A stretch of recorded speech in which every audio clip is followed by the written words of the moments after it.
Alhamdulillah, puji syukur kepada Allah Subhanahu wa taala, pada pagi ini kembali kita bisa berjumpa lewat majelis Zoom dalam rangka bermajelis ilmu. Mudah-mudahan ini adalah sebuah aktivitas ibadah kita yang tercatat sebagai amal solih dan pemberat timbangan kelak pada yaumil hisab. Amin. Salam dan salam semoga senantiasa tertuju kepada junjungan kita Nabi besar Muhammad SAW beserta keluarga dan para sahabatnya. Mudah-mudahan kita senantiasa memiliki harapan dan cita-cita yang sama seperti harapan dan cita-cita Rasulullah SAW, yaitu tegaknya syariah Allah di muka bumi ini. Amin. Tak lupa pula mengingatkan untuk Al-Fakir dan kepada Iwan Fillah semuanya juga. Mudah-mudahan kita senantiasa memiliki semangat yang bergelora seperti semangat para sahabat, yaitu semangat untuk membela syariah, semangat menjadi pembela Islam, baik itu dengan jiwa, harga, dan hartanya. Amin. Baik, Wanifillah, alhamdulillah pada pagi ini kita sudah ditemani, dibersamai oleh guru kita, yaitu Ustadz Ferry Nugroho, melanjutkan pembahasan pada pekan yang lalu ya tentang 14 jurus kapitalis ya, mencengkram, menguasai atau hegemoninya, mengamankan hegemoninya di negara-negara Muslim ya yang kaya sumber daya alam ini. Alhamdulillah, apa kabar Ustaz? Assalamualaikum. Alhamdulillah. Sehat-sehat. Rupanya segar banget daripada tidak lebih baik dari yang kemarin ya Ustaz ya. Ya, alhamdulillah. Alhamdulillah sudah bersama kita ya guru kita ini. Kemarin sudah disampaikan begitu detail ya tentang 14 jurus itu. 14 jurus kapitalis dalam mencengkram, menancapkan hegemoninya di negara-negara Muslim yang kaya dengan sumber daya alam dan juga kaya sumber daya manusianya ya. Sesungguhnya negara-negara Muslim ini kebanyakan di samping memiliki sumber daya alam yang luar biasa, sebenarnya juga memiliki kekayaan intelektual, memiliki kecerdasan yang luar biasa juga. Sayangnya kecerdasan ini dimanfaatkan oleh orang-orang kafir, oleh penjajah ini memang tidak dibiarkan untuk cerdas itu. Tetap aja dibeli karena kebodohan-kebodohan yang ada pada umat Islam supaya tetap menjadi negara jongos, negara budak. Apakah mereka ini karena mereka kuat ya, orang-orang kapitalis atau penjajah ini, apakah karena mereka itu kuat dengan sistem mereka? Ternyata sebenarnya tidak, justru kita lah yang lemah gitu. Kita yang lemah.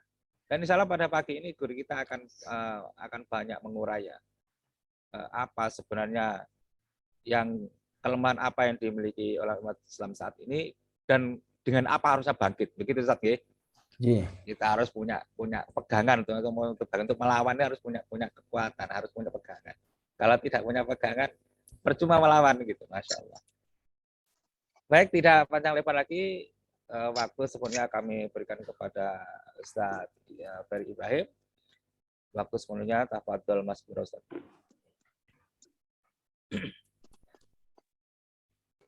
Bismillahirrahmanirrahim. Assalamualaikum warahmatullahi wabarakatuh.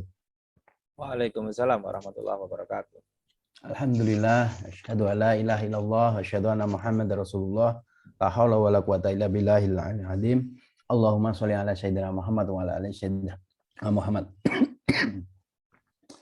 Alhamdulillah, puji syukur kita panjatkan kehadirat Allah, Tuhan yang Esa, yang telah memberikan kita kenikmatan sehat pada pagi hari ini, sehingga kita bertemu lagi keempat kalinya dalam majelis yang mulia, mudah-mudahan, dan majelis yang barokah di sisi Allah Subhanahu wa taala. Dan mudah-mudahan kita selalu mengambil manfaat dari ilmu yang kita diskusikan pada pagi hari ini. Sholawat dan salam tak lupa senantiasa kita haturkan kepada junjungan kita Nabi besar Muhammad SAW beserta para keluarga, para sahabat, dan orang-orang yang selalu istiqomah. Dan mudah-mudahan kita menjadi orang-orang yang selalu istiqomah di dalam Islam dan istiqomah untuk selalu memperjuangkan Islam. Dan mudah-mudahan juga keistiqomahan kita akan selalu ada sampai akhir hayat kita.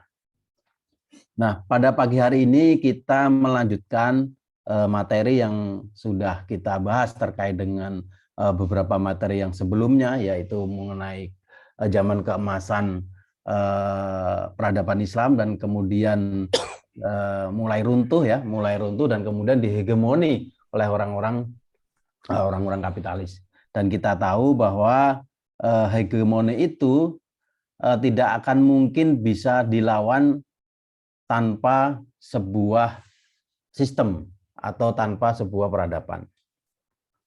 Nah, pada pagi ini kita akan membahas terkait dengan lawan dari sistem kapitalis yang telah menghegemoni dunia Islam menjadi akhirnya menjadi negara-negara yang terjajah, akhirnya menjadi negara-negara yang menjadi minoritas. Padahal dulu kita adalah sebuah bangsa yang merupakan bangsa yang terbaik dengan umat yang terbaik yang mampu menguasai dunia, mampu menjadi negara adikuasa pada zamannya itu. Tetapi sekarang kita menjadi negara yang justru menjadi negara yang sebaliknya gitu.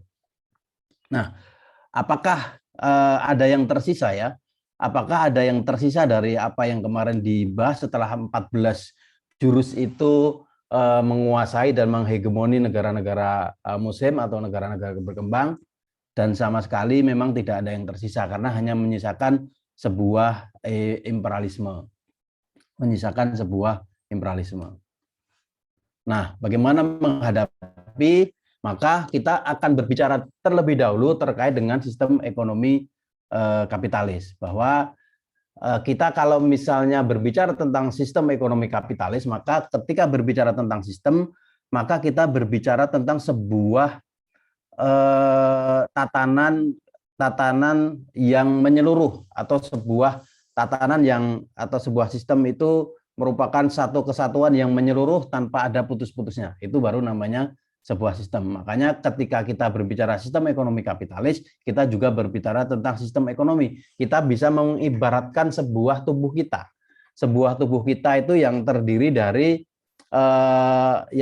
dari macam-macam ya. Ada tangan, ada mata, ada otak, ada hati, ada jantung, ada tangan, ada kaki dan sebagainya. Dan ibarat sebuah tubuh itu kalau misalnya tidak sempurna maka tidak akan bisa berjalan. Demikian juga yang namanya dengan sistem ekonomi. Ibarat tubuh maka dalam sistem ekonomi kapitalis yang menjadi tubuh secara keseluruhan adalah pasar bebas. Itu makanya ketika di dalam hegemoni kemarin itu tanpa adanya pasar bebas maka kapitalis itu tidak bisa berbuat apa-apa.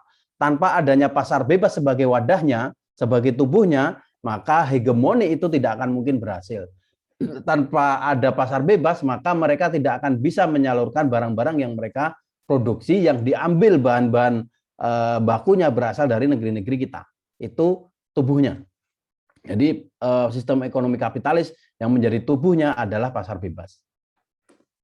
Dan yang menjadi aliran darahnya ketika ada tubuh maka orang itu bisa hidup ketika ada aliran darah. Nah, aliran darah itu untuk kapitalis itu adalah uang kertas. Mengapa uang kertas? Nah, ini yang dahulunya itu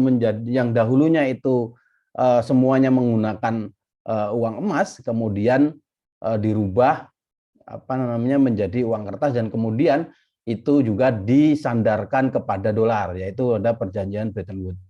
Nah, ini menjadi persoalan yang sampai sekarang menjadi persoalan yang sangat krusial sehingga uang kertas ini yang sekarang kita pegang saat ini menjadi sesuatu yang kalau misalnya tiba-tiba saja terbakar juga sudah hilang nilainya. Itu aliran darah. Aliran darahnya adalah uang kertas. Nah, apa jantungnya? Maka jantung dari sebuah sistem ekonomi kapitalis atau supaya orang ini hidup, maka dia harus punya yang namanya jantung. Jantung adalah lembaga perbankan. Lembaga perbankan adalah tempat di mana uang atau aliran darah itu keluar dan masuk. Jantung adalah tempat di mana darah itu keluar dan masuk. Nah, makanya keluar masuknya keluar masuknya aliran darah atau yang bisa dikatakan uang kertas itu namanya lembaga perbankan. Makanya kita lihat kemarin jurus kapitalis yang pertama adalah membangun yang namanya lembaga perbankan. Lembaga perbankan itu dahulunya itu didirikan oleh orang Yahudi. Jadi mereka syaratnya bank itu apa? Cuman duduk gitu. Jadi duduk aja maka mengambil uang-uang yang ada di sana. Nah, apa yang menyebabkan orang itu mau menaruh ya, mau memberikan uangnya di bank gitu. Maka harus ada yang namanya pompa. Nah, pompa adalah suku bunga atau bisa dikatakan kalau dalam istilah kita adalah riba. Jadi suku bunga inilah yang menjadi pompa. Kalau orang punya jantung tapi tidak mampu memompa, maka dia akan mati gitu. Sama seperti orang mati itu kan sebenarnya utuh semuanya. Matanya ada, otaknya ada, mulutnya ada, jantungnya ada, ususnya ada. Tapi kenapa tidak hidup gitu? Karena jantungnya itu tidak mampu memompa. Makanya kalau kita lihat secara kita amati, maka ketika pompanya itu dirubah, dilonggarkan atau disempitkan, maka itu yang akan berpengaruh terhadap jantung gitu. Makanya ketika jantungnya sudah mulai menyempit, maka dipasang, ibarat kata dipasang ring gitu. Demikian juga dalam sistem ekonomi kapitalis, ketika terjadi ketika terjadi resesi atau bisa dikatakan krisis moneter ya tahun 2098 gitu atau tahun 2008, maka yang diselamatkan pertama kali apa? Yaitu jantungnya, bukan tangannya, ya, bukan darahnya, tetapi jantungnya, karena ini yang menjadi penting. Nah, jantungnya diapain? Diberi gelontoran dana. Nah, bagaimana untuk supaya lembaga perbankan ini sehat? Maka diberi gelontoran dana. Nah, bagaimana fungsi pompa ini? Fungsi pompa ini kan sebagai katup. Misalnya kita lihat ya, ketika kita berbicara tentang suku bunga, ketika suku bunganya dinaikkan atau suku bunganya diturunkan, maka ini mampu membawa aliran darah ya, aliran darah uang ini mampu menyedot atau keluar gitu. Ketika Amerika itu menaikkan suku bunga, maka akan berpengaruh sekali ke seluruh dunia gitu. Atau Indonesia menurunkan suku bunga, Indonesia menaikkan suku bunga, ini akan berpengaruh terhadap peredaran uang yang ada di luar. Apa maksudnya? Jadi ketika suku bunga naik, maka orang justru akan menyedot uangnya dimasukkan ke bank gitu. Demikian juga akhirnya yang namanya dolar itu dolarnya itu mau dinaikkan atau dolarnya mau diturunkan, itu juga tergantung dari suku bunga. Jadi suku bunga atau pompanya ini yang menjadi vital bagi sistem ekonomi kapitalis. Nah, bagaimana dengan sistem ekonomi Islam?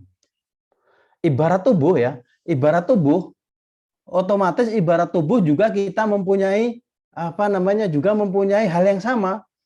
Ibarat tubuh yang utuh, kita juga mempunyai tubuh.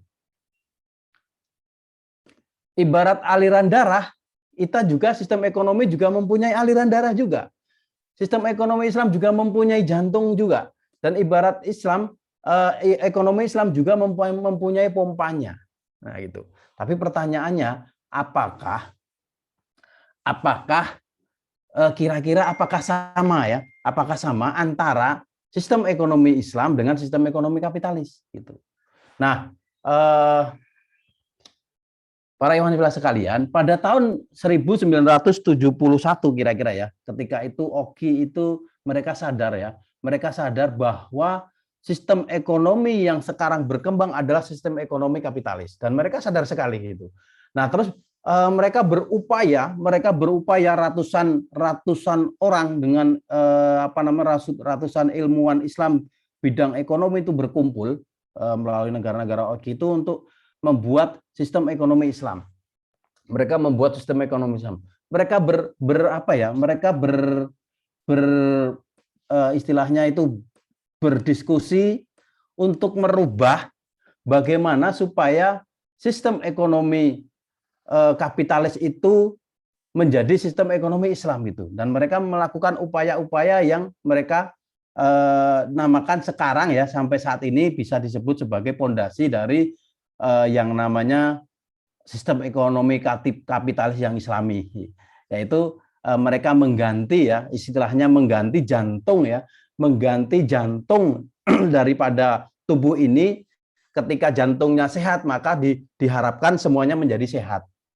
Itu ibarat kata ketika jantung ini adalah jantung anjing atau yang sekarang lagi ramai terkait dengan Menteri Agama ya, daging jantung anjing ini gimana dirubah supaya halal kan gitu kira-kira. Bagaimana jantung anjing itu supaya halal bisa dimakan tuh bagaimana gitu. Nah, mereka merubah jantung anjing ini menjadi jantung yang halal gitu ya. Jadi mereka ganti jantung ini menjadi lembaga perbankan syariah. Nah, itulah yang akhirnya menjadi ijtima mereka bahwa sistem ekonomi itu adalah sistem ekonomi kapitalis yang Islami ya, seolah-olah sistem ekonomi kapitalis yang Islami. Yaitu dengan mengganti jantungnya menjadi jantung sistem perbankan syariah. Makanya sekarang ini kita bisa lihat semuanya menggunakan bank syariah. Termasuk kita bisa jadi banyak di antara saudara-saudara kita yang beralih menjadi menggunakan bank syariah. Nah, pertanyaannya, apakah bisa ya? Apakah bisa sistem ekonomi Islam itu hanya merubah dari sisi jantungnya saja? Ternyata kalau kita lihat ternyata tidak bisa gitu. Makanya ketika kita berbicara sistem ekonomi Islam, ketika berbicara tentang sistem ekonomi Islam, maka kita semua harus sepakat bahwa kita semua harus sadar kita berbicara tentang ekonomi, berarti kita kemarin berbicara tentang bagaimana ekonomi itu, pengertian ekonomi, maka kita berbicara tentang seluruh harta kekayaan.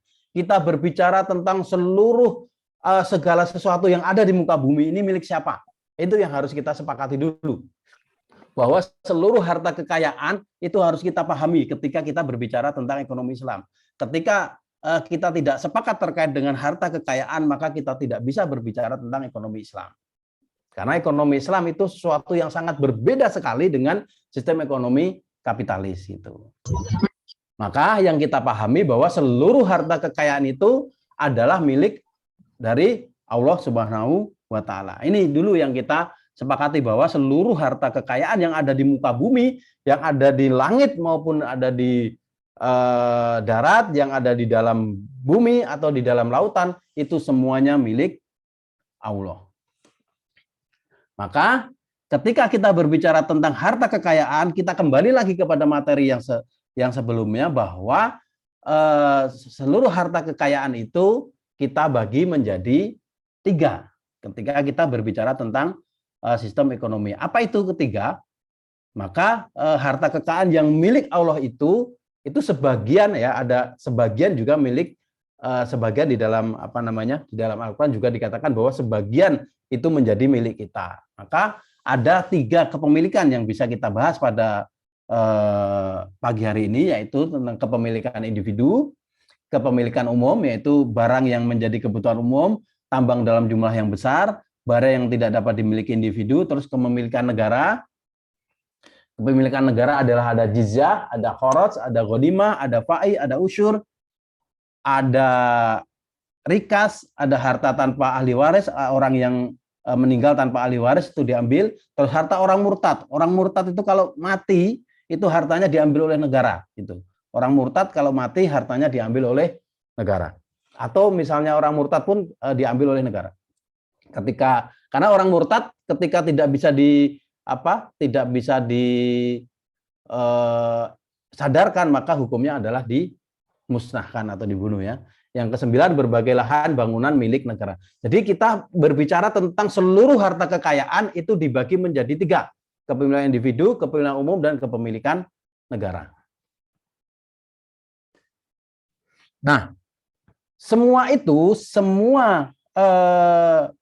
harta kekayaan itu yang menjadi yang ada di pasar nanti, yang ada di pasar yang kita diskusikan nanti itu adalah berada di mekanisme pasar syariah. Jadi yang ada di pasar nanti adalah hanya kepemilikan individu. Jadi yang kepemilikan umum itu tidak ada di pasar, dalam artian itu tidak diperjualbelikan. Yang diperjualbelikan adalah hanya kepemilikan individu. Pak Niam punya motor mau dijual, nah itu masuk kepemilikan individu. Pak Niam punya rumah mau dijual, itu kepemilikan individu, itu boleh diperjualbelikan di mana? Di mekanisme pasar syariah.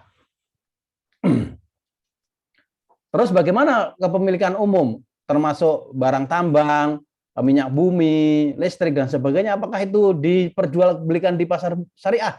Tidak boleh, karena itu merupakan pemilik umum. Kepemilikan umum ada berarti termasuk juga itu menjadi milik kita. Kalau milik kita berarti harusnya negara itu menjual kepada kita itu dengan harga yang sangat murah atau harga sesuai dengan harga produksi. Misalnya harga produksi minyak BBM misalnya hanya sekitar Rp1.000 misalnya. Nah, maka negara itu bisa menjual kita dengan harga Rp1.000. Nah, itu tidak termasuk dalam mekanisme pasar syariah. Nah, segala sesuatu itu diatur oleh negara. Kepemilikan negara juga termasuk jizyah, kharaj, ghanimah, dan sebagainya itu dikelola oleh negara. Dan itu juga tidak diperjualbelikan. Mekanisme pasar syariah. Ketika kita berbicara tentang mekanisme pasar syariah, maka kita bagi menjadi 4. Yang pertama, pasar barang dan jasa. Mekanisme pasar syariah yang pertama adalah pasar barang dan jasa. Yang kedua, pasar tenaga kerja, pasar lahan, dan ketiga adalah pasar keuangan. Jadi ini merupakan semua yang menjadi acuan di mana mekanisme pasar syariah itu diberlakukan gitu. Itu melingkupi pasar dan jasa, tenaga kerja, lahan, dan keuangan. Maka yang ada di kepemilikan umum dan kepemilikan negara itu tidak dibahas di pasar syariah karena memang dia tidak masuk dalam mekanisme pasar ini. Nah, ada apa saja di situ? Maka ketika seluruh harta kekayaan tadi yang sebagiannya adalah milik individu, maka di dalam pengembangan atau di dalam sebab-sebab kepemilikan itu juga diatur. Artinya kita boleh memiliki tapi harus izin daripada yang punya. Maka dalam mekanisme pasar barang dan jasa itu harus ada yang namanya hukum perdagangan. Artinya pasar barang dan jasa itu ketika berkembang atau memulainya itu dibatasi oleh hukum-hukum yang ada di dalam mekanisme tersebut. Hukum perdagangan dalam dan luar negeri. Terus yang kedua, hukum perdagangan luar negeri ya, mengikuti status pedagangnya. Jadi bebas bea dan cukai. Jadi kalau warga negara Islam ya, warga negara khilafah gitu ya, ketika nanti berdagang Indonesia, Malaysia itu keluar masuk itu tidak dikenakan bea cukai. Warga negara asing, kalau warga negara asing itu tergantung. Ketika negara tersebut memberlakukan bea cukai, maka kita juga akan menarik. Kalau mereka tidak, kita juga tidak. Berdagangnya dengan apa? Dengan uang emas dan harus kontan ya, tidak boleh seperti yang sekarang kalau misalnya pakai kurs itu harus bebas kontan dan di tempat, jadi bayar langsung di tempat. Hukum industri, individu boleh memiliki alat produksi. Jadi kalau kita itu boleh mempunyai untuk mengembangkan harta ya, kita boleh mempunyai industri pertanian, itu boleh. Kita boleh mempunyai industri rumah, itu boleh. Kita punya industri genteng dan sebagainya, itu boleh. Terus aturannya adalah haram memproduksi yang haram. Jadi kita tidak boleh memproduksi tidak boleh memproduksi minuman keras, itu tidak boleh. Kita menjual barang-barang yang haram, alkohol dan sebagainya, narkoba dan sebagainya. Terus haram memproduksi milik umum. Milik umum itu tadi, milik umum itu barang-barang yang barang-barang tambang ya, yang jumlahnya sifatnya adalah banyak. Kaum muslim berserikat dalam 3 hal: air, api, dan padang rumput dan yang melimpah. Itu untuk pasar barang dan jasa. Untuk ketenaga kerjaan, nah ini pasar tenaga kerja. Pasar tenaga kerja, upah atas manfaat yang diberikan. Jadi kalau misalnya sekarang ini ada UMR dan sebagainya, itu di dalam Islam itu haram ya. Di dalam Islam itu tidak ada yang namanya UMR. Dari mana angka UMR itu pasti akan menimbulkan kedoliman karena bisa jadi tidak sesuai dengan apa yang realitas di masyarakatnya. Sedangkan yang harusnya adalah ketika kita melakukan ijarah atau upah, maka itu tergantung dari manfaat yang diberikan. Mau gaji 1 juta, mau 1 miliar dan sebagainya, itu tergantung dari kesepakatan. Itu pasar tenaga kerja. Bagaimana pasar lahan? Hukum-hukum lahan pertanian, penyatuan kepemilikan lahan dan produksi ya, penyatuan kepemilikan lahan dan produksi. Artinya apa? Artinya yang punya lahan wajib memproduksi gitu. Karena apa? Karena tanah itu atau lahan pertanian tidak boleh disewakan, haram untuk menyewakan lahan pertanian. Boleh menghidupkan tanah mati, boleh menghidupkan lahan mati, ada hutan ditebangi untuk ditanami, silahkan. Larangan menelantarkan lahan lebih dari 3 tahun. Kalau misalnya dalam 3 tahun itu tidak begitu dia membuka lahan 1 hektar kemudian tidak ditanamin atau tidak melakukan aktivitas sama sekali, maka itu akan diambil lagi oleh negara dan diberikan kepada orang. Maka disebutkan hukum-hukum lahan pertanian itu menyatu antara kepemilikan lahan dan produksi. Otomatis orang yang mempunyai lahan wajib hukumnya untuk menjadikan tanah pertanian itu produksi. Negara memberikan kebebasan sebebas-bebasnya, mau mempunyai 1 juta hektar ketika dia mampu mampu menjadikan lahan tersebut itu lahan produksi, maka itu dibolehkan oleh negara. Pasar keuangan adalah hukum perbankan, larangan riba nasiah, larangan riba fadl, larangan maisir, transaksi kontan di tempat. Nah, ini pasar keuangan itu sama ya. Pasar keuangan bisa jadi seperti yang ada sekarang ini, misalnya tetap ada bank, tetapi banknya itu bukan untuk simpan pinjam dalam artian simpan bank yang berbunga. Bisa jadi bank itu hanya berfungsi untuk transfer uang saja, bisa jadi seperti itu. Nah, hukum investasi harus sesuai syirkah Islam, larangan perseorangan kapitalis harus sesuai dengan syirkah Islam. Jadi dilarangnya kita itu menyimpan harta ya, supaya harta itu beredar di kalangan kaum muslim. Jadi harus gimana caranya, yaitu dengan adanya syirkah. Nah, ketika kita berbicara tentang politik ekonomi Islam, maka kita berbicara tadi tentang kepemilikan individu, kepemilikan umum, dan kepemilikan negara. Kepemilikan individu diaturnya di mana? Kepemilikan individu diaturnya di mekanisme pasar syariah. Mekanisme pasar syariah itu kita sudah jelaskan yang tadi. Ada bermacam-macam, ada 4 tadi yang kemudian diatur dengan berbagai macam aturan yang kemudian mekanisme pasar syariah ini menjadi benar-benar menjadi syar'i. Dan kemudian kepemilikan individu diatur dalam mekanisme pasar syariah, kepemilikan umum dikelola oleh negara, dan kepemilikan negara itu dikelola oleh negara.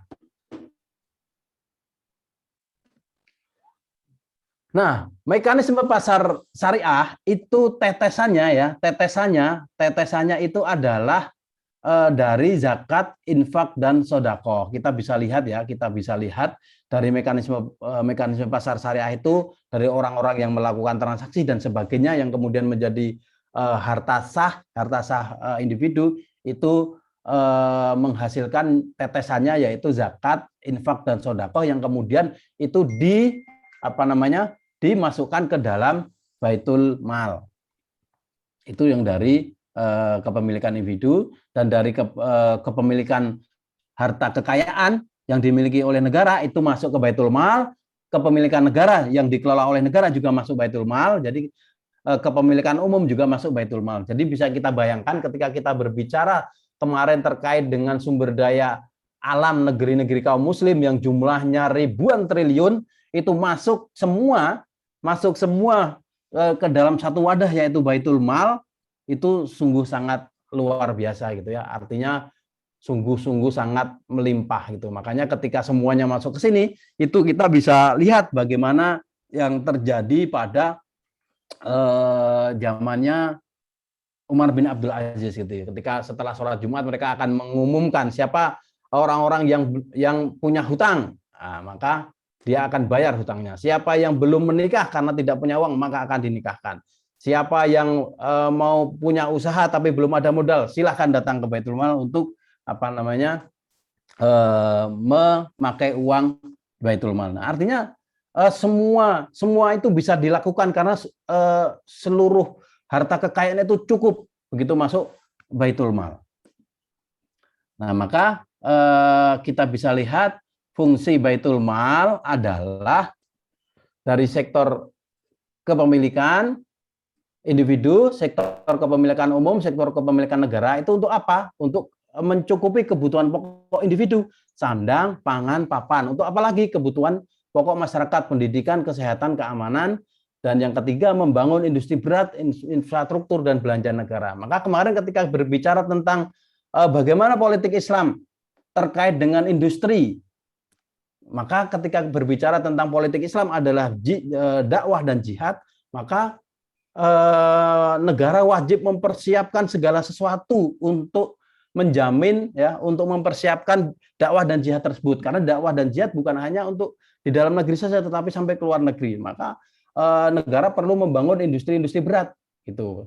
Ketika seperti sekarang ini ya terjadi hampir mungkin bisa jadi nanti entah jadi perang nuklir atau dan sebagainya ya, negara memang harus punya infrastruktur seperti itu untuk melindungi masyarakatnya dan untuk digunakan juga untuk dakwah dan jihad. Jadi Baitul Mal fungsinya untuk kebutuhan pokok ya, individu, sandang, pangan, papan. Jadi orang yang tidak orang yang miskin dan sebagainya ya itu semuanya ditanggung oleh negara. Kebutuhan pokok masyarakat, pendidikan, kesehatan, makanya harusnya pendidikan kita itu gratis, kesehatan kita itu gratis dan keamanan itu gratis gitu. Jadi kita itu harusnya ketika Baitul Mal itu yang tadi sistem tadi itu sudah kita jalan, kita itu harusnya nggak perlu membayar pos kamling, kita tidak perlu membayar security dan sebagainya karena itu sudah menjadi tugas negara. Ada polisi, ada tentara, itu kan untuk mengamankan kita, bukan untuk menakut-nakuti kita gitu ya. Tuh, maka tambah lagi ya untuk kebutuhan permodalan, untuk kebutuhan simpan pinjam dan kebutuhan transport dan jasa lainnya gitu. Jadi fungsi sentral Baitul Mal. Nah, maka ketika kita berbicara tentang sistem ekonomi Islam, maka bisa kita simpulkan bahwa ibarat tubuh manusia, tubuhnya adalah kalau tadi sistem kapitalis itu tubuhnya adalah uang kertas, maka di dalam sistem ekonomi Islam tubuhnya adalah politik Islam. Politik Islam itu terkait apa? Terkait tadi sistem kepemilikan dan bagaimana mengaturnya. Itu adalah sistem Islam. Itu adalah politik sistem ekonomi Islam. Terus aliran darahnya apa? Emas dan perak gitu.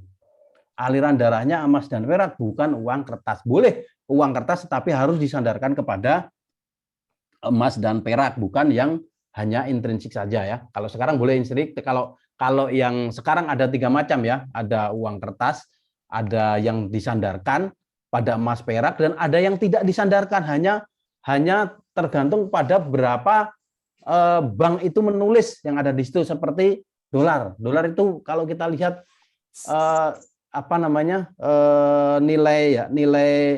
nilai produksinya itu sangat kecil sekali ya, mungkin hanya berapa sen saja, tergantung dia mau nulis $100 atau $1.000 itu bebas saja gitu. Nah, itu juga yang akhirnya nanti menyebabkan salah satu penyebab daripada inflasi atau salah satu penyebab nanti daripada krisis. Nah, aliran darah adalah emas dan perak. Terus kemudian jantungnya, apa itu jantungnya? Jantung itu adalah tempat keluar masuknya uang. Tempat keluar masuknya uang. Apa itu? Baitul Mal. Jadi yang dari mekanisme pasar syariah tadi yang berasal dari individu menyumbang atau memasukkan uang-uang itu ke Baitul Mal dalam bentuk apa? Dalam bentuk sedekah, infak dan zakat. Karena zakat memang harusnya masuk ke Baitul Mal, dikelola oleh Baitul Mal. Zakat kita, sedekah kita dan sebagainya itu masuk ke sana. itu apa namanya Baitul Mal. Dan kemudian keluarnya kita juga sudah tahu. Tadi ada berbagai macam untuk kepentingan umum, untuk kepentingan kesehatan, kepentingan macam-macam lah, untuk kepentingan yang berhubungan dengan masyarakat. Industri berat, untuk permodalan dan sebagainya. Nah, pompanya adalah kebijakan khalifah. Hanya khalifah yang bisa apa? Yang bisa membuat uang itu masuk dan keluar. Hanya kebijakan itu. Tanpa adanya kebijakan khalifah maka tidak bisa keluar sama sekali gitu. Maka segala sesuatu uang yang berada di Baitul Mal menjadi tanggung jawab daripada khalifah untuk mengeluarkan atau bagaimana masuk uang khoroj, fai, terus zakat, ghanimah dan sebagainya, itu kebijakan khalifah untuk masuk dan apa namanya keluarnya.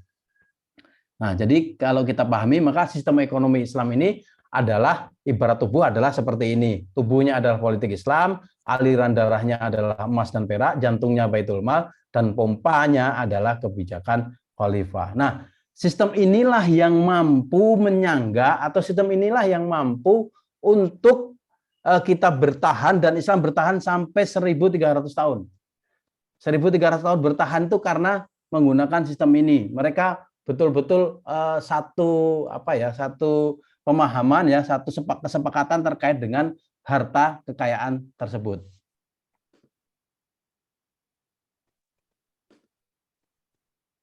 Nah, pertanyaannya adalah apakah sistem ekonomi Islam ini dapat diwujudkan, saudara-saudara? Apakah sistem ekonomi Islam ini dapat diwujudkan? Maka yang menjadi pertanyaan paling penting adalah insya Allah sistem ekonomi Islam itu dapat diwujudkan.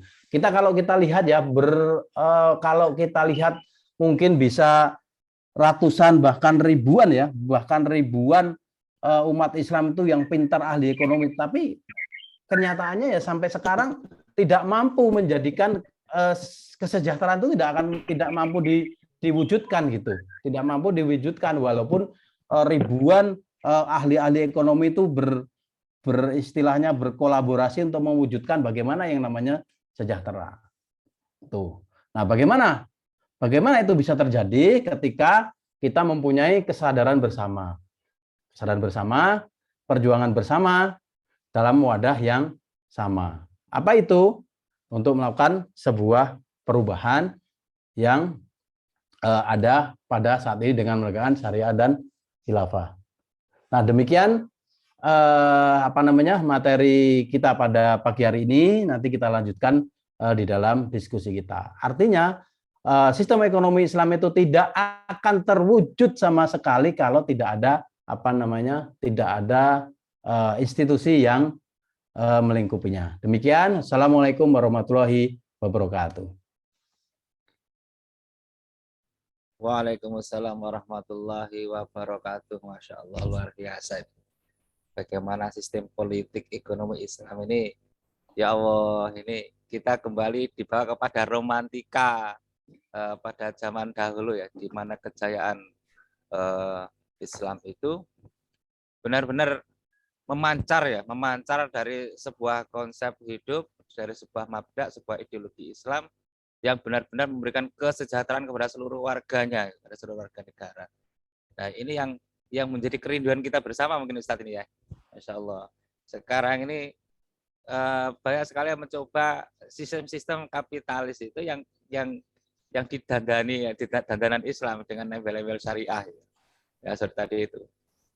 Untuk mengecoh umat Islam bahwasanya syariah Islam itu masih eksis, sepertinya seperti itu. Syariah masih dilirik, syariah masih dipakai, dan ini loh masih eksis ini syariah Islam ya. Nggak usah kemana-mana, soalnya kapitalis kan seperti itu, menawarkannya itu.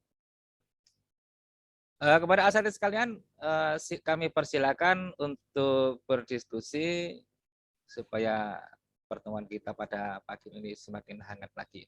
Masya Allah, ini kita sudah panjang lebar ya dengan guru kita, bahwasanya hanya syariah Islam ya, hanya sistem Islam lah, hanya dengan cara hidup Islam, Islamnya kembali berjaya sebagai kuntum khairu umat, yaitu kita kembali kepada Al-Quran dan Sunnah Nabi, maka kembali kita akan berjaya menjadi umat nomor 1. Ya. Baik, Kami persilakan untuk open mic kepada Iwani Filar rahimahullah yang ingin berdiskusi atau ingin bertanya. Kami persilakan. Kita punya cukup banyak waktu ini.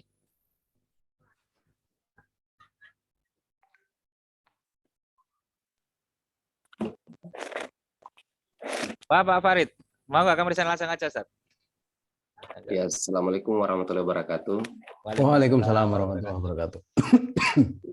Topik pada hari ini luar biasa, sistem ekonomi Islam, 14 jurus kapitalis mencengkeram negara-negara mayoritas Islam. Mungkin pada sesi minggu ini kita lihat Ukraina dengan Rusia ya, Ustadz. Mungkin lagi hangat-hangatnya isu ini. Jadi banyak yang pro ke Ukraina, banyak yang pro ke Rusia. Tapi tetap kita mengacu pada Islam atau khilafah. Karena dua-duanya juga menganut ajaran yang komunis dan kapitalis. Jadi tidak ada yang kita tunjuk salah satunya. Itu statement yang sangat bagus sekali.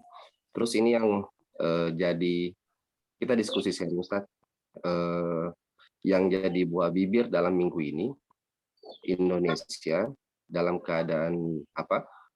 Kita mencampuri urusan negara luar, tapi hampir semua pendapatan itu naik semua, Ustaz. Naik semua. Kita lihat dari segi BBM udah naik, terus gas sudah naik. Bahkan yang wacana untuk perpajakan PPN itu bulan 4, ternyata kemarin saya ada ikut tender di salah satu kabupaten kota, itu sudah mulai naik. Itu sudah mulai naik. Nah, jadi kira-kira mungkin Ustadz, tingkat kezaliman pemerintah saat ini, ya kan, dengan tindakan yang kita lakukan saat ini, apa yang mesti kita terapkan, Ustadz? Tuh, dan mungkin menyadarkan masyarakat, karena mungkin masih banyak juga masyarakat yang sebenarnya sih plus minus dalam pemerintahan Indonesia ini kan, kita tidak melihat juga statement bahwa pemerintah banyak kekurangan, ya kan, tapi dilihat dari kezaliman yang saat ini, wah sudah cukup luar biasa, Ustadz, gitu. Nah, jadi mungkin tindakan apa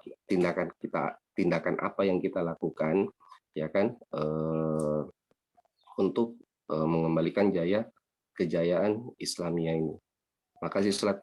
Itu aja mungkin sedikit sharing diskusinya. Assalamualaikum warahmatullahi wabarakatuh. Waalaikumsalam warahmatullahi wabarakatuh. Waalaikumsalam. Ya, ini sepertinya Pak Niam ngasih pertanyaan yang susah-susah lagi nih. Ya, jadi ketika kita berbicara tentang kelangkaan bahan baku atau kita berbicara tentang naiknya harga, itu kita bisa melihat ya, kita bisa kembali kepada materi apa namanya 1 minggu yang lalu ya, terkait dengan bagaimana hegemoni kapitalis itu apa namanya menyengkram sebuah negara. Nah, yang bisa kita lihat adalah ketika terjadi kelangkaan, misalnya sekarang minyak goreng ya, ini sesuatu yang sangat unik ya, sesuatu yang sangat unik. Kenapa dikatakan unik? Kita bisa lihat Indonesia itu menjadi produsen sawit terbesar di apa namanya di dunia. Berarti kalau bisa dikatakan sawit itu berarti kita itu kan mempunyai bahan mentah untuk minyak goreng itu kan paling banyak di dunia. Tapi kenapa kok di harganya itu jadi sangat tinggi? Dan sekarang di informasi yang beredar bahwa di Kalimantan Timur ini khususnya di Samarinda minyak goreng itu hilang. Di toko-toko itu hilang. Nah, ini menjadi pertanyaan itu. Ini tuh disebabkan hilang itu karena memang semua industri atau pabrik-pabrik yang menjadi produsen minyak goreng itu tutup semua, atau mereka mesinnya rusak semua, atau ini menjadi sebuah permainan. Untuk apa? Untuk menjadikan harga ini menjadi naik, untuk menjadikan harga ini menjadi tinggi. Dan siapa yang akan diuntungkan? Kembali lagi, kapitalis lagi yang akan diuntungkan. Nah, ini menjadi sangat menarik. Belum lagi nanti berbicara tentang gas. Nanti berbicara tentang gula pasir, berbicara nanti tentang sekarang yang baru naik, mulai merangkak naik adalah apa namanya harga daging. Itu padahal kalau kita lihat di Sulawesi itu sapi-sapi yang berasal dari Samarinda itu rata-rata berasal dari sana. Dan anehnya ribuan sapi tetapi negara tetap mengandalkan mengandalkan impor gitu. Nah, sekarang yang menjadi pertanyaan itu bagaimana kita menyikapi hal ini? Ya sama sebetulnya yang dilakukan kita pada hari ini itu sama seperti yang dilakukan pada zaman kegelapan Eropa.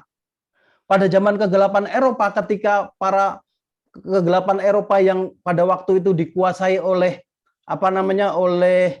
para pendeta yang berlaku sebagai penguasa, sebagai wakil Tuhan, itu orang-orang yang berada yang tidak atau berseberangan itu melakukan hal yang sama dengan kita. Mereka juga berdiskusi bagaimana caranya supaya sistem yang mereka punya itu bisa bangkit gitu ya. Akhirnya mereka yang kemarin saya ceritakan tadi, mereka berkolaborasi dengan pengusaha yang menjadikan akhirnya mempunyai anak ya, ibarat kata yang mempunyai anak yang disebut dengan sekularisme, dan akhirnya mereka berhasil gitu. Apa yang mereka lakukan, kumpul-kumpul mereka, bahas-bahas strategi-strategi mereka terkait dengan bagaimana membuat mereka maju itu berhasil. Dengan apa? Dengan yang namanya sekularisme, yaitu memisahkan kehidupan negara dengan kehidupan agama, dan terbukti setelah mereka mengemban yang namanya sekularisme sampai sekarang mereka berhasil. Makanya kita berbicara agama di luar Islam itu ketika mereka tidak menggunakan agamanya, mereka akan akan bangkit gitu. Dan itu terbukti. Dan kita sebaliknya, ketika kita meninggalkan Islam, maka kita justru akan terpuruk. Bisa kita lihat 1300 tahun kita memimpin dunia, itu kenapa? Karena menjadikan Islam itu sebagai sistem. Tapi kalau ketika tidak dijadikan sistem, maka yang terjadi adalah seperti sekarang ini, kita negara yang mempunyai kekayaan yang sangat melimpah, tapi buktinya itu menjadi negara yang terpuruk. Nah, demikian singkatnya kira-kira begitu. Masya Allah.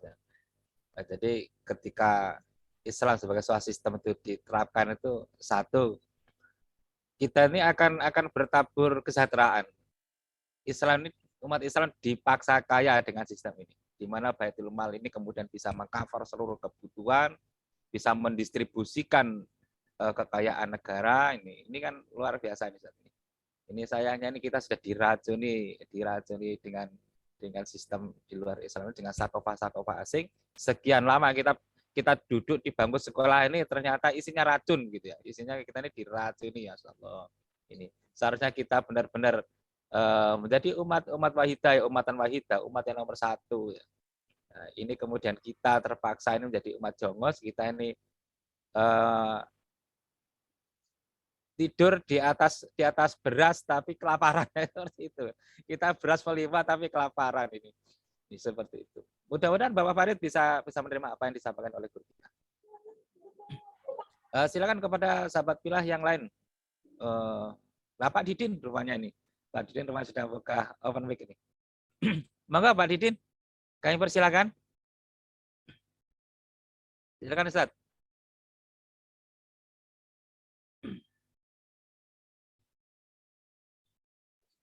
Assalamualaikum warahmatullahi wabarakatuh. Waalaikumsalam warahmatullahi wabarakatuh. Alhamdulillah, terima kasih Ustaz.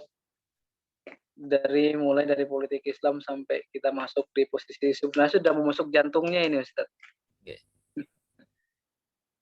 Untuk percepatan ya Ustaz, mungkin dalam skala-skala tertentu adakah langkah yang terbaik yang kita bisa lakukan untuk kemudian bisa di suatu saat nanti ketika yang kecil-kecil itu terbangun, mungkin bisa bergabung kemudian bisa terwujud yang namanya satu sebagai jantungnya adalah khilafah itu nantinya. Maka dari itu, adakah langkah-langkah yang terbaik yang mesti kita lakukan tanpa mencederai demokrasi yang hari ini kita jalani. Kemudian yang kedua, terkait dengan Baitul Mal yang menjadi kebutuhan dan sekaligus pemenuhan hak-hak masyarakat kaum muslimin khususnya,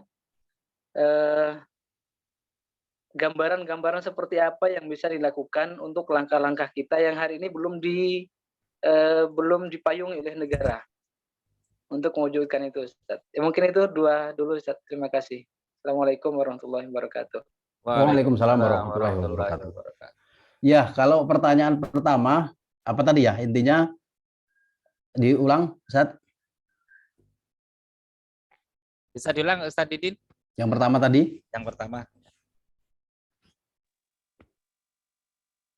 Ya, Ustaz. Bisa diulang. Ulang pertanyaan pertama. Agak putus-putus ini, Ustaz. Pertanyaan pertama mohon diulang. Pertanyaan yang pertama tadi, Ustaz. Bisa diulang.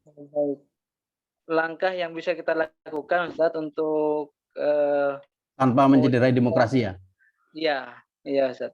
Ya, ya itu sebetulnya ketika kita melihat dari tubuh tadi ya, tubuh tadi itu para ekonom itu sadar sejak tahun 1971 kalau dikatakan itu mereka berkumpul itu kalau nggak salah ada 600 makalah yang disajikan pada waktu itu dan mereka sepakat makalah itu mereka sepakat bahwa sistem politik sistem ekonomi kapitalis itu tidak benar, mereka sepakat.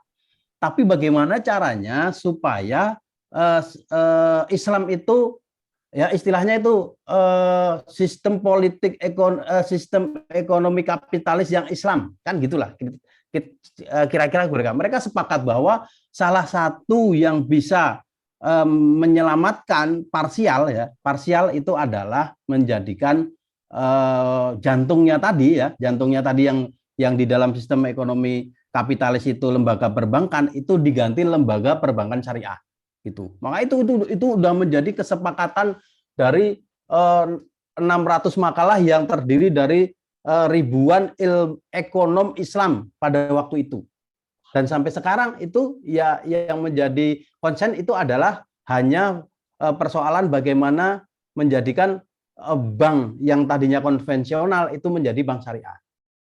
Makanya bermacam-macam ya, mulai dari yang diawali dari muamalat ya, diawali dari muamalat sampai sekarang muncul adalah Bank Syariah Indonesia. Tapi itu hanya sebagian atau bisa dikatakan sebagai solusi parsial. Kenapa? Karena ya sampai sekarang buktinya tidak akan bisa menyelesaikan persoalan gitu.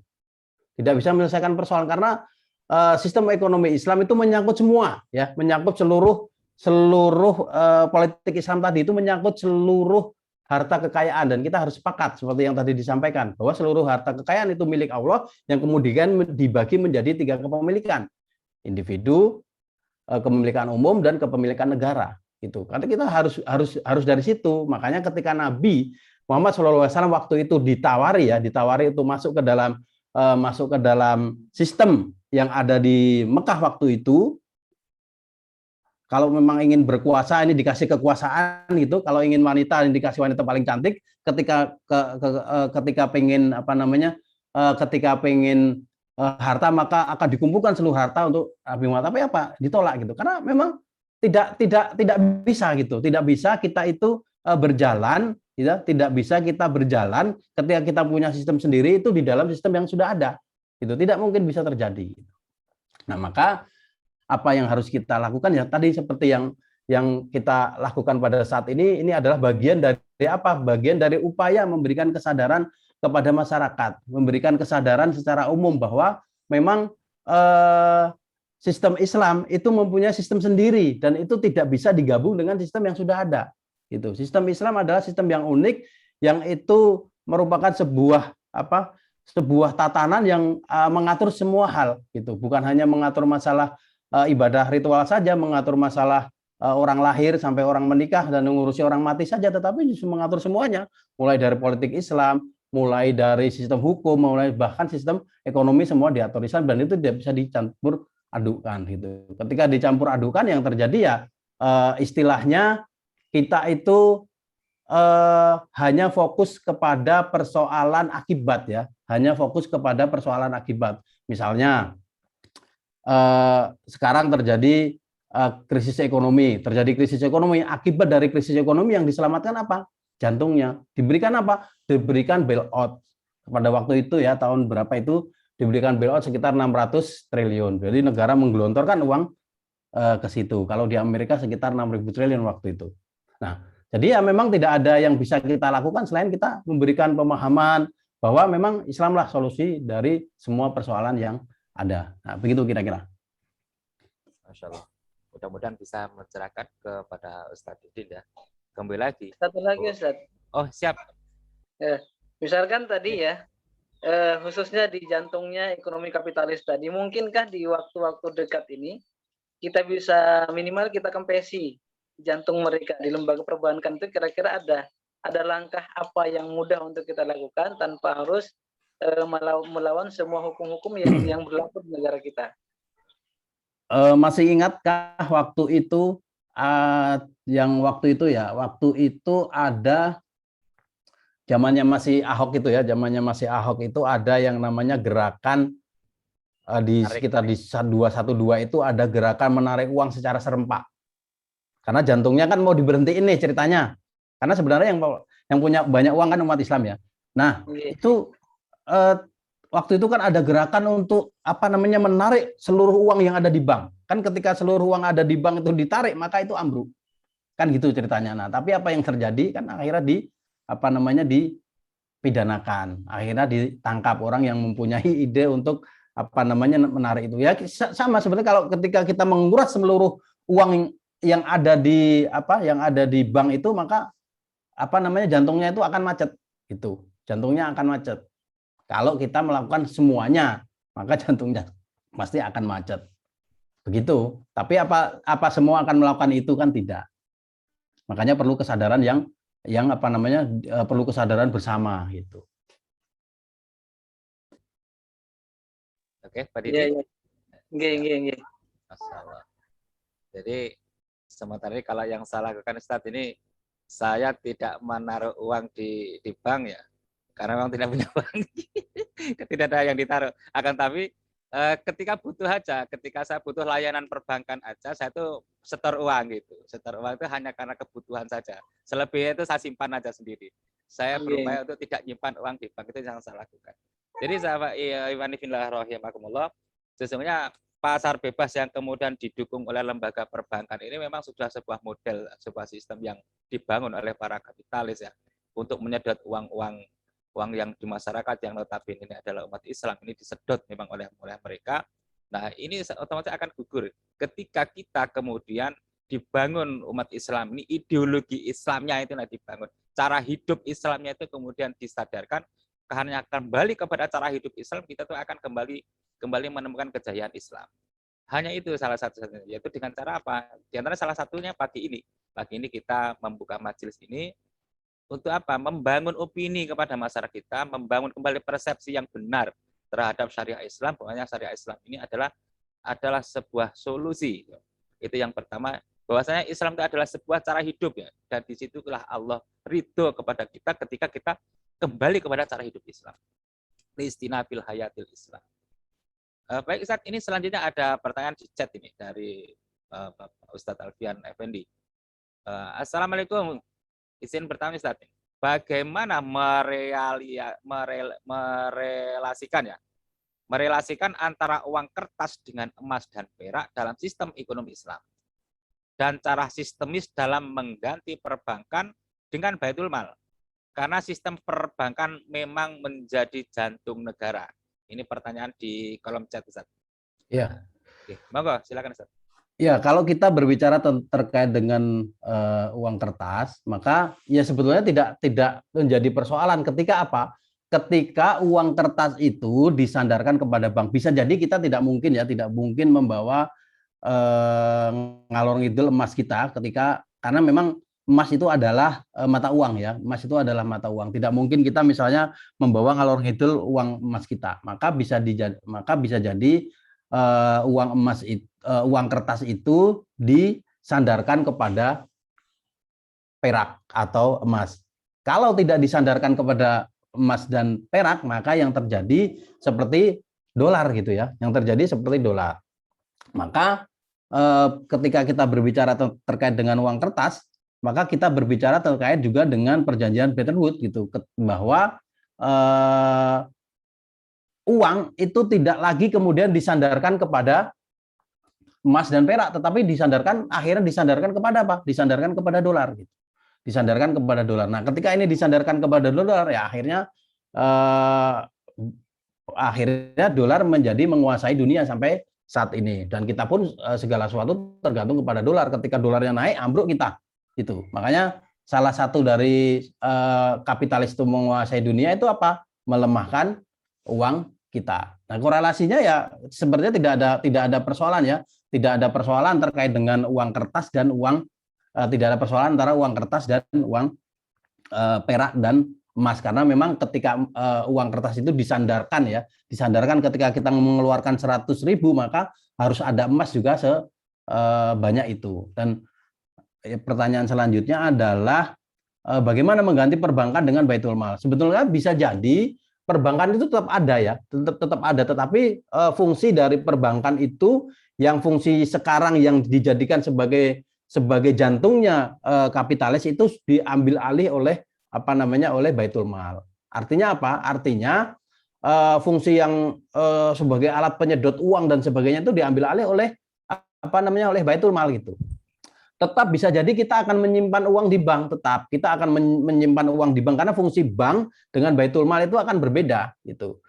Baitul Mal itu sebagai jantungnya sistem ekonomi sebagai sistem ekonomi Islam, kalau bank itu bukan sebagai jantung sistem ekonomi Islam itu. Bank hanya sebagai wadah untuk menyimpan uang saja gitu.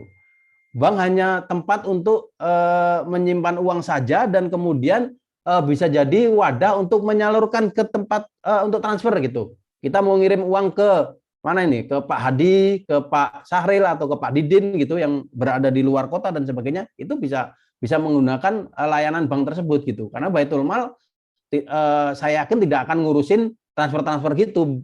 Baitul Mal ngurusin orang mau pinjam uang, itu diurusi oleh Baitul Mal, tidak diurusi oleh bank gitu. Jadi perbedaan yang sangat signifikan antara jantung jantung ekonomi Islam Baitul Mal sebagai jantungnya dengan jantung dengan jantung bank sebagai jantungnya sistem ekonomi kapitalis. Jantungnya bank dalam sistem ekonomi kapitalis menjadikan bank itu segala sesuatu yang sangat sentral untuk menyimpan uang, untuk menyimpan pinjam, dan untuk segala sesuatunya semuanya berada di situ gitu. Tidak mungkin sistem ekonomi kapitalis itu tanpa bank gitu. Nah, kalau kita karena jantungnya itu berbeda fungsi, maka fungsi bank yang ada di sistem Islam itu tidak sama dengan bank yang berada di sistem ekonomi kapitalis. Kira-kira begitu. Masya Allah ya. Kalau perbankan di sistem kapitalis itu memang cari untung beneran Ustaz. Ini cari untung. Berbeda dengan nanti perbankan yang di dalam negara khilafah ya. Perbankan ini mungkin tidak seperti itu. Yang pastinya tidak begitu. Mudah-mudahan Ustaz Alfian bisa menerima apa yang disampaikan oleh guru kita. Silakan kepada sahabat yang lain ya untuk menyampaikan pertanyaan. Mungkin 1 kali pertanyaan atau 2 kali pertanyaan ya Ustaz ya, masih bisa ya. Silakan Ustaz Indras. Sudah sehat kan Ustaz Indras ini? Cukup tak? Kalau cukup luar biasa. Jadi kalau saya cuma satu harapannya bahwa kita semuanya memimpikan ekonomi Islam itu terwujud dalam waktu secepatnya itu ya. Saya pikir itu yang kita sepakati itu ya. Bagaimana upaya kita agar yang saat ini sistem ini dalam tanda petik itu seperti mimpi menjadi teraplikasi secepatnya gitu ya. Moga sisa umur kita ini masih menyempati gitu ya. Tapi kalau melihat Amin. Lihat tanda-tandanya kayaknya sinyalnya sudah mulai gitu ya. Semakin mendekat. Dan itu harus kita yakini. Itu aja, Syukron. Ya, betul, Masya Allah nih. Jadi pernah salah satu guru kita ini menyatakan begini Ustaz. Ketika tubuh itu salah satu bagian terpentingnya itu sakit, maka sakit itu akan menjalar ke seluruh tubuh yang lain, akan ikut sakit juga gitu. Tapi ketika bagian terpenting dalam tubuh itu kemudian kembali menjadi sehat, gitu, maka peranan tubuh itu juga akan kembali membaik. Ini gejala itu seperti itu. Kayaknya ini mulai tampak sehat lagi nih. Kebangkitan ini diawali dari kembali sehatnya pemikiran umat. Apakah begitu, Ustaz? Gimana ini, Ustaz? Penjelasannya itu seperti apa nih? Untuk supaya sehat kembali pemikiran umat dan kembali bisa bangkit itu seperti apa, Ustaz? Ya, memang biasanya harus ada pemicunya ini biasanya, harus ada pemicu supaya bangkit itu. Maka bisa jadi ini apa namanya yang terjadi di Rusia ketika Rusia nanti mencamplok Ukraina, kemudian apa namanya ada alasan untuk Amerika dan NATO-nya ikut bergabung dalam perang tersebut, dan kemudian Cina juga akan memanfaatkan momen untuk merebut Tibet atau Taiwan, dan kemudian India juga ikut-ikutan, dan semuanya menjadi ikut-ikutan, terjadi akhirnya perang besar ini. Bisa jadi terjadi perang besar, dan perang besar bisa menjadi runtuhnya kapitalis, bisa jadi gitu. Nah, kalau misalnya itu terjadi, ya bisa jadi ini adalah sesuai yang dijanjikan Allah Subhanahu wa taala, bahwa memang kembali lagi Islam akan memimpin dunia ketika Mulkan Jabrian ini sudah runtuh, yang tampil kembali di muka bumi adalah ada Islam. Nah, sekarang pertanyaannya, kita itu siap atau tidak gitu. Kita itu siap dengan Islam atau tidak. Bisa jadi kita termasuk orang-orang yang tidak ingin Islam itu berjaya. Bisa jadi kita menjadi orang-orang yang memang sengaja mempertahankan hal seperti ini agar ya bisa jadi mempunyai kepentingan tertentu gitu. Makanya siapa sih yang takut dengan suara adzan? Mereka yang tidak sholat, kan bisa jadi begitu. Siapa yang takut dengan suara adzan? Mereka yang tidak sholat gitu. Siapa yang takut terhadap hukum potong tangan misalnya? Ya mereka yang suka mencuri gitu. Kalau misalnya tidak ada kepentingan, mereka ikhlas dalam dalam beragama, insya Allah akan diterima dengan sangat gampang sekali gitu. Karena memang kita itu beragama itu kan juga harus dengan menggunakan akal kita gitu. Jadi ya tergantung dari kesiapan kita, apakah kita itu sebenarnya siap nggak dengan Islam kita ini gitu. Begitu Pak Niam. Betul, Masya Allah ini. Jadi ini luar biasa ini. Bagaimana memang benar-benar umat Islam ini dipaksa kaya. Saya kembali ini mengingat tadi materi tadi itu. Bagaimana Baitul Mal itu begitu gemuknya gitu Ustaz ya. Dari kepemilikan umum, dari kepemilikan negara, dan dari kepemilikan individu, banyak penghasilan yang masuknya ke Baitul Mal itu, Masya Allah. Ini benar-benar gemuk banget ini Baitul Malnya ini. Pasti akan bisa mencukupi kebutuhan umat. Nah, ini sudah ada lagi yang open mic, Bapak Wahyu dari Samarinda. Kami persilakan, monggo Ustaz Wahyu. Assalamualaikum warahmatullahi wabarakatuh. Waalaikumsalam warahmatullahi wabarakatuh.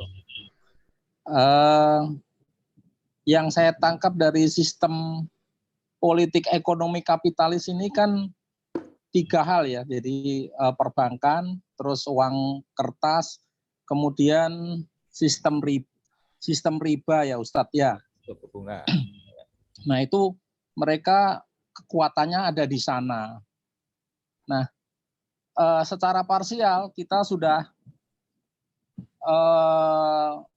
coba dengan adanya bank syariah dan sebagainya, dan seperti yang dikatakan Ustadz itu tidak berhasil untuk merubah ini. Nah secara individu pertanyaannya, apa sih yang menghalangin umat Islam ini untuk tidak tergantung dengan bank konvensional pertama, terus tidak menggunakan uang kertas, atau kita menggunakan dinar dan dirham ya Ustadz ya. Terus kemudian untuk tidak melakukan terlibat dalam praktek riba. Apa ini kok sepertinya sulit betul gitu loh. Apa mungkin ada sesuatu yang belum ada pemicunya, atau mungkin memang belum ada kesadaran umat Islam itu sendiri. Karena apa? Yang kita lihat itu memang semangatnya untuk khilafah itu memang luar biasa, tapi tidak diimbangi dengan kesadaran umat untuk untuk melawan mereka dengan cara kita gitu, yaitu dengan 3 tadi itu. Itu pertanyaan dari saya, Ustadz. Terima kasih. Assalamualaikum warahmatullahi wabarakatuh. Waalaikumsalam warahmatullahi wabarakatuh. Ya, ketika kita berbicara parsial maka kita menggunakan bank syariah. Nah, tapi pertanyaannya Iwan Sekilas sekalian, ternyata bank syariah itu kan kalau mungkin bisa jadi penggagas atau pendirinya pada tahun 1971 dulu itu memang betul-betul menggunakan bank syariah yang sesuai dengan syariah itu ya, dengan mekanisme bank syariah yang sebenarnya yang mereka ciptakan. Tapi ternyata kita lihat yang terjadi pada hari ini, bank syariah itu sama saja gitu. Sama saja mereka tetap menggunakan menginduknya bukan mereka menginduk sendiri atau mereka punya lembaga sendiri, tetapi tetap menginduk kepada Bank Indonesia. Nah, ketika menginduk kepada Bank Indonesia, maka segala sesuatu atau kebijakan yang terjadi itu berdasarkan kebijakan yang ada di Bank Indonesia gitu. Makanya coba kalau Bapak misalnya saja mau pinjam uang di di bank syariah itu sama ya, persyaratannya sama gitu. Berbeda ketika bank syariahnya itu misalnya sama seperti bank atau sama seperti orang yang seperti akad orang bank bekerja sama gitu. Nah, itu mungkin akan terjadi perbedaan yang sangat signifikan gitu. Orang mungkin bisa jadi akan berpindah ke sana, tetapi karena sistemnya itu juga masih menggunakan sistem yang menginduk kepada Bank Indonesia, maka itu menjadi sulit untuk dilaksanakan. Itu yang pertama, Pak. Yang kedua bisa jadi yang kedua itu masyarakatnya itu belum tahu ya. Masyarakat itu belum tahu terkait dengan riba. Masalah riba ini baru mulai ya sekitar tahun 2000-an ya. Mulai tahun 2000-an ini kan mulai gencar ya. Mulai gencar orang ngomong ya. Orang berbicara terkait riba. Kalau zaman dulu kan tidak gitu. Mungkin kita juga salah satu menjadi pelakunya waktu itu karena memang belum tahu. Yang kedua itu adalah sebuah sistem yang memang mereka ciptakan, sebuah sistem yang mereka ciptakan sehingga sulit kita itu untuk untuk lepas dari situ gitu. Sulit untuk lepas karena memang menjadi sebuah sistem. Sama seperti ketika kita mau menggunakan dirham mata uang dinar. Bapak ingat ya, waktu itu udah nggak lama ya ketika mereka gencar-gencar itu kan diperkarakan orang yang berkaitan dengan dirham dan dinar gitu. Kalau nggak salah di di Bekasi. Ya di Bekasi kan susah gitu. Jadinya gimana kita mau menggunakan dinar dan dirham ternyata kita dipolisikan kan itu kan sebuah sebuah sistem yang kita tidak bisa menghindar gitu. Makanya tidak bisa kita itu bagian per bagian, maka harus total gitu. Walaupun memang kita dalam hal ini masuk dalam sebuah keterpaksaan ya karena memang tidak bisa kita lakukan hal yang sangat frontal sekarang. Kalau ada frontal pasti ditangkap seperti yang terjadi di Bekasi gitu. Gencar melakukan kampanye dinar ya bisa jadi ditangkap gitu. Jadi agak menjadi kesulitan gitu. Begitu Pak Wahyu. Ustadz, kalau kita menunggu sistem ini berubah, kan jawabannya itu hanya khilafah. Kapan khilafah ini kita tegak supaya semuanya bisa berjalan. Tapi kan sebetulnya tidak seperti itu, Ustadz. Kita bisa melihat bahwa sebetulnya dengan sistem ekonomi syariah dengan mendirikan Baitul Mal itu sebetulnya solusi, Ustadz. Bisa menjadi solusi. Halo? Ya, silakan lanjut. Artinya apa? Dengan adanya Baitul Mal ini umat Islam bisa bertransaksi, bisa menyimpan uangnya, bisa menggunakan dinar dirham, terus terlepas daripada praktek riba, karena kan nanti apabila kita meminjam dana di Baitul Mal kan sistemnya sirah kerjasama. Kita nggak usah keluar-keluar kita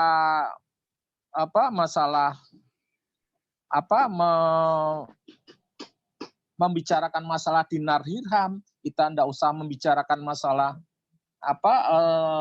masalah praktek riba, udah kita langsung kita aplikasikan aja dalam kehidupan kita.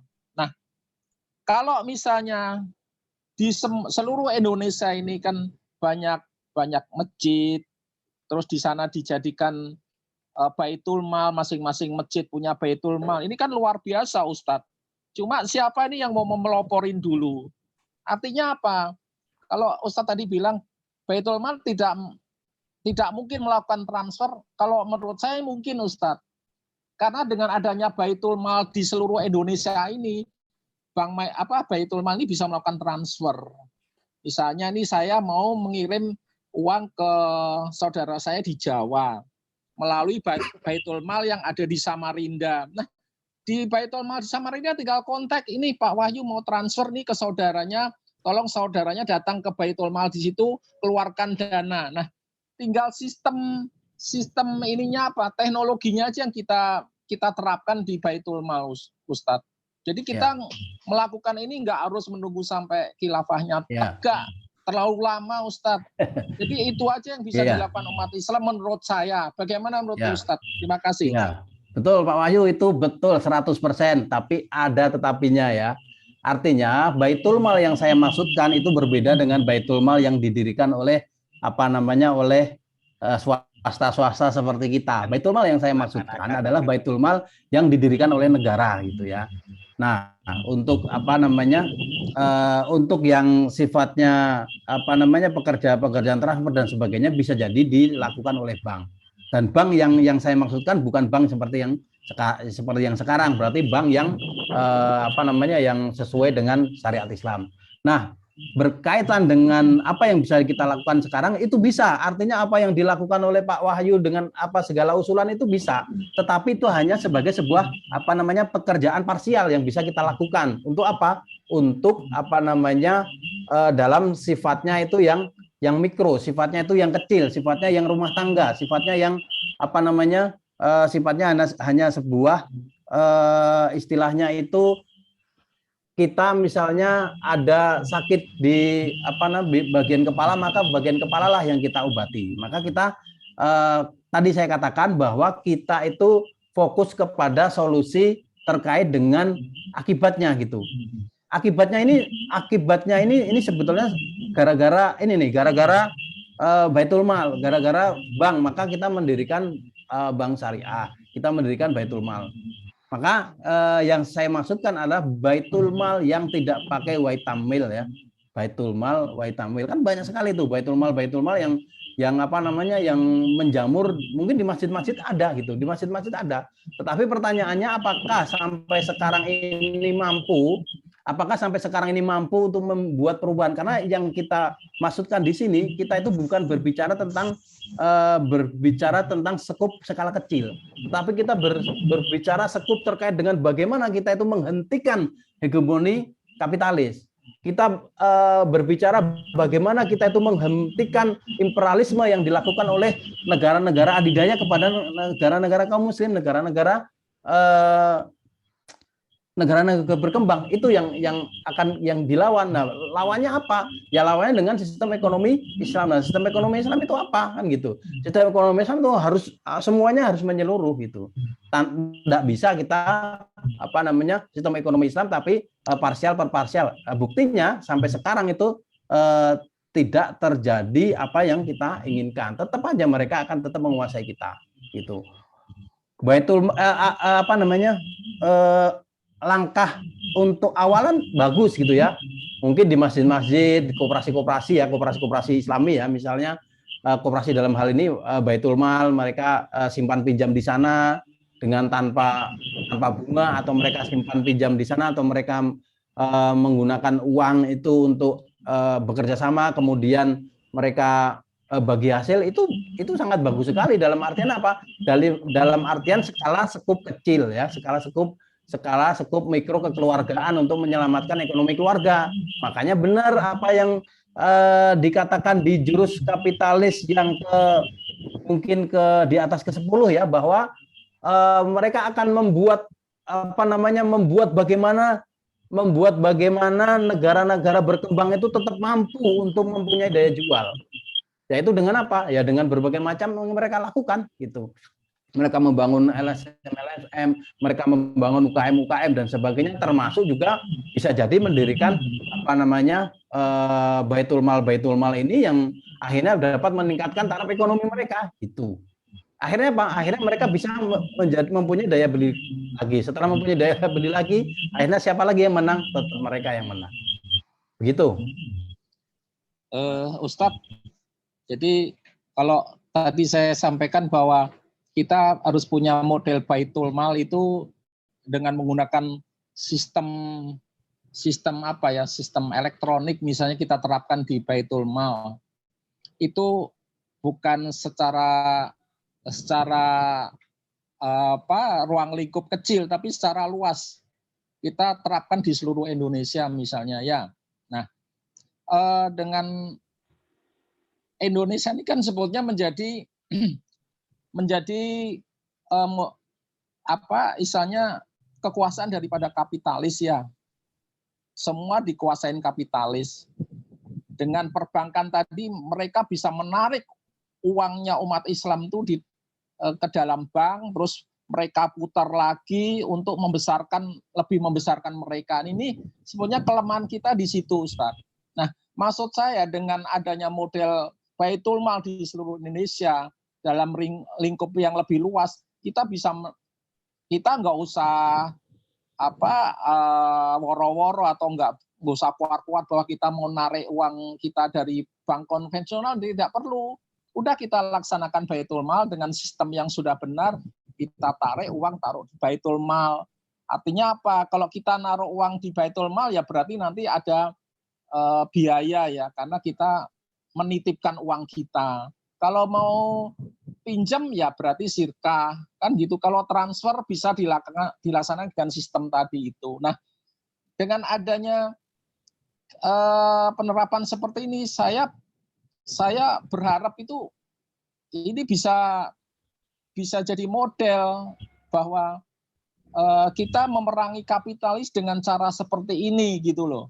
Nah justru dengan penerapan seperti ini kita berharap bahwa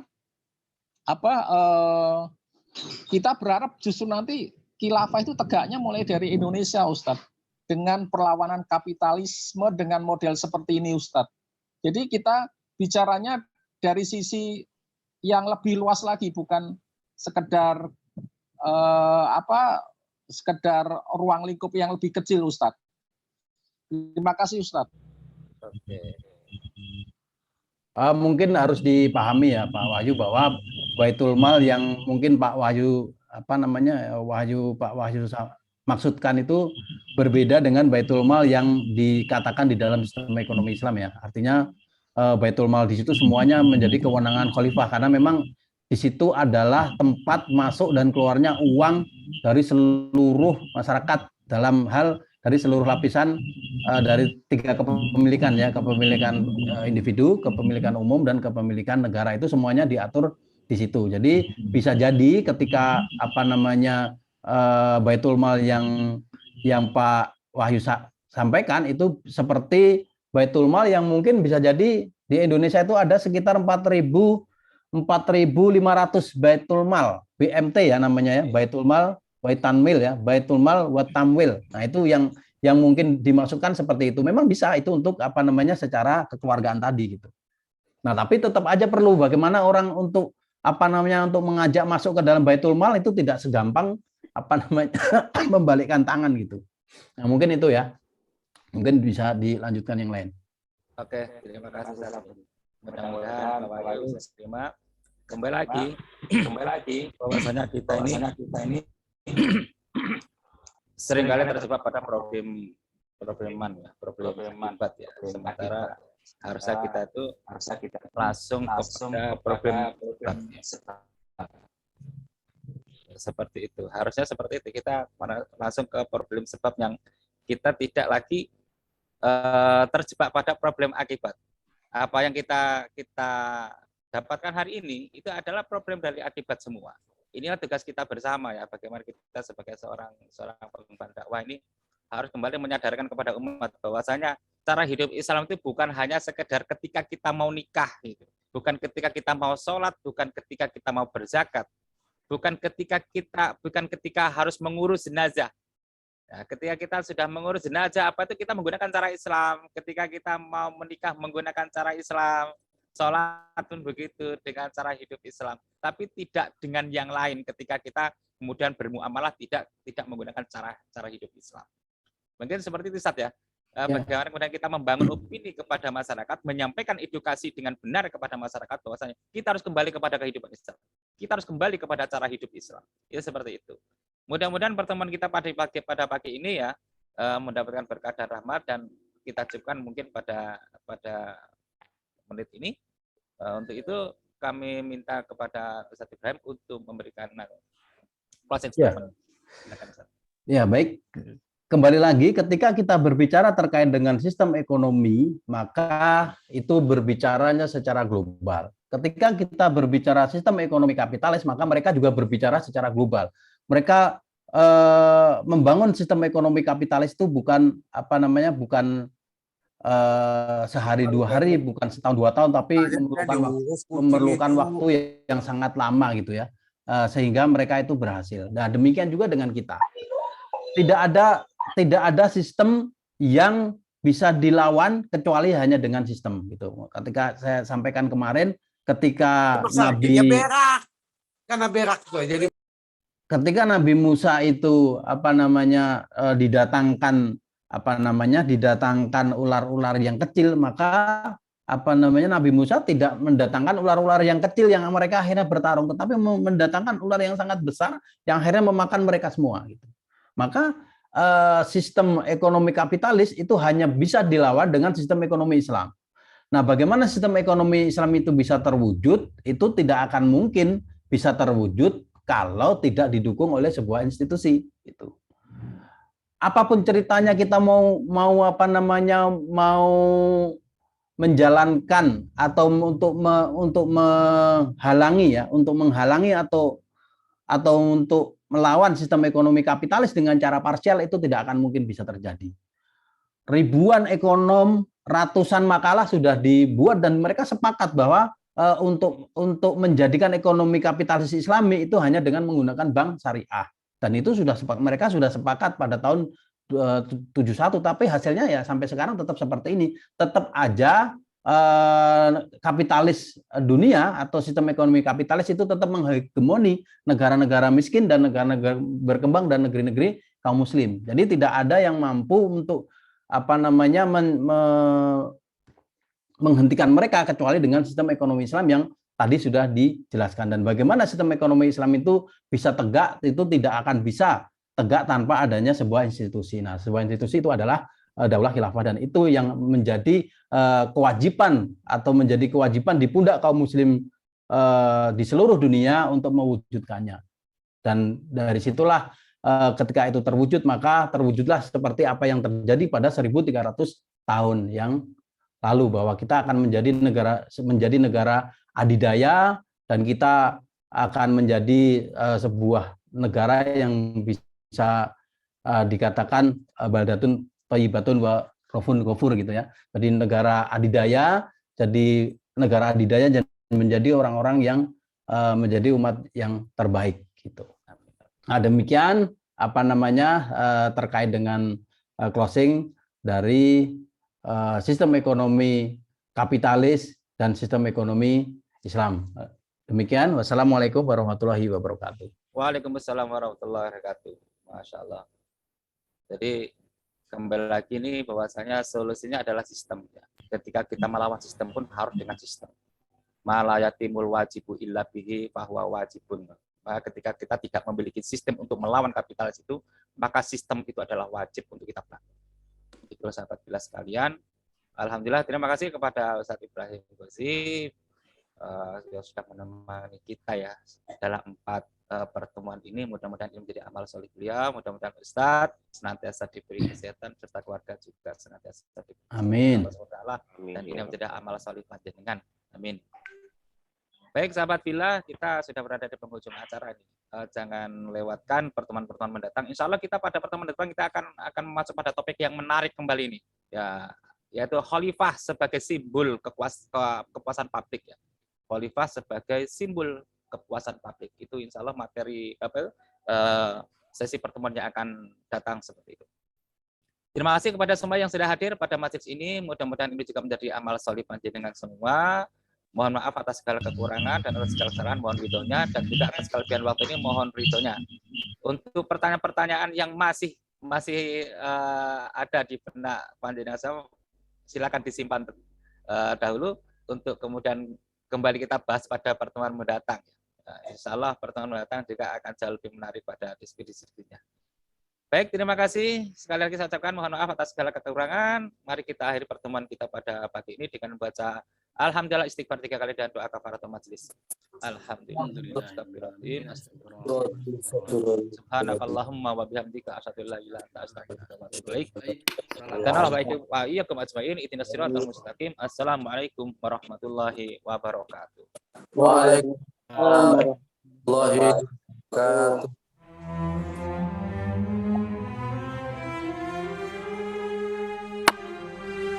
Izin deh. Jikalau sekiranya penduduk negeri-negeri beriman dan bertakwa, pastilah kami akan melimpahkan kepada mereka berkah dari langit dan bumi. Tetapi mereka mendustakan ayat-ayat kami itu, maka kami siksa mereka disebabkan perbuatannya.